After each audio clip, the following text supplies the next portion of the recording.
భారత test cricket present ఒక క్లిష్టమైన పరివర్తన దశను ఎదుర్కొంటోంది. దీనిపై మాజీ ప్రధాన కోచ్ రాహుల్ ద్రవిడ్ చేసిన విశ్లేషణ అత్యంత లోతైనది మరియు ఆలోచింపజేసేదిగా ఉంది. గత దశాబ్ద కాలంగా స్వదేశంలో తిరుగులేని శక్తిగా వెలిగిన టీమిండియా ఇటీవలే న్యూజిలాండ్ చేతిలో ఎదురైన వైట్ వాష్ మరియు దక్షిణాఫ్రికా, ఆస్ట్రేలియాలో చవిచూసిన పరాజయాలతో తన పట్టును కోల్పోతున్నట్లు కనిపిస్తోంది. గౌతమ్ గంభీర్ బాధ్యతలు స్వీకరించిన తర్వాత కూడా ఈ పరిస్థితిలో పెద్దగా మార్పు రాకపోవటం అభిమానులను ఆందోళనకు గురి చేస్తోంది. దీనికి ప్రధాన కారణం ఆటగాళ్లలో సాంకేతిక లోపం కంటే కూడా ఫార్మాట్ల మధ్య మారే క్రమంలో వారు ఎదుర్కొంటున్న మానసిక సమయపాలన పరమైన సవాళ్లు.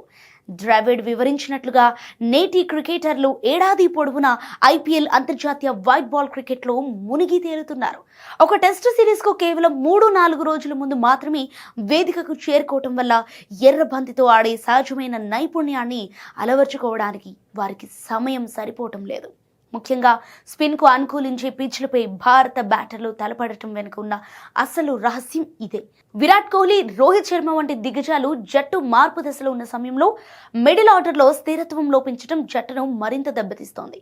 3 ఫార్మాట్లు ఆడే ఆటగాళ్లు 6 నెలల తర్వాత నేరుగా టెస్ట్ మ్యాచ్లో బరిలోకి దిగినప్పుడు రెడ్ బాల్ కదలికను, పిచ్ స్వభావాన్ని అర్థం చేసుకోవడానికి అవసరమైన మజిల్ మెమొరీని కోల్పోతున్నారు. ఇది కేవలం బ్యాటింగ్ వైఫల్యం మాత్రమే కాదు, టెస్ట్ క్రికెట్కు అవసరమైన అంకిత భావం మరియు తయారీలో ఏర్పడిన ఒక నిర్ణయాత్మక లోపమని ద్రవిడ్ బలంగా నొక్కి చెప్పారు.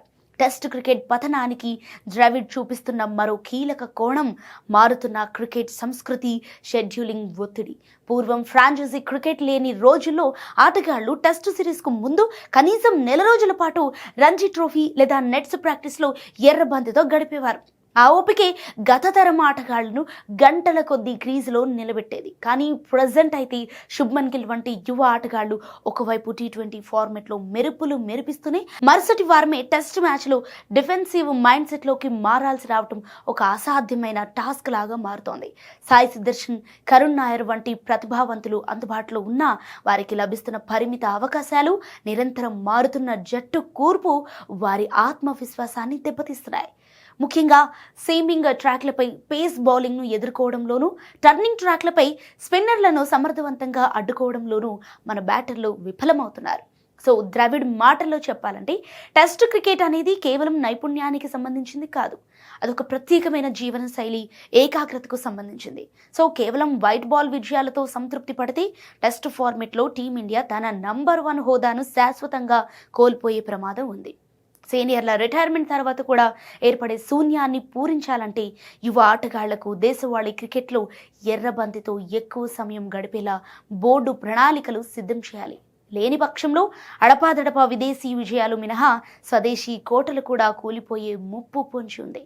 ఇక భారత క్రికెట్ తన పూర్వ వైభవాన్ని సంతరించుకోవాలంటే కేవలం T20 మెరుపుల మీద కాకుండా టెస్ట్ క్రికెట్కు అవసరమైన ఓపిక, సాంకేతికతపై మళ్లీ దృష్టి పెట్టాల్సిన అవసరం ఉందని ద్రవిడ్ విశ్లేషణ స్పష్టం చేస్తోంది.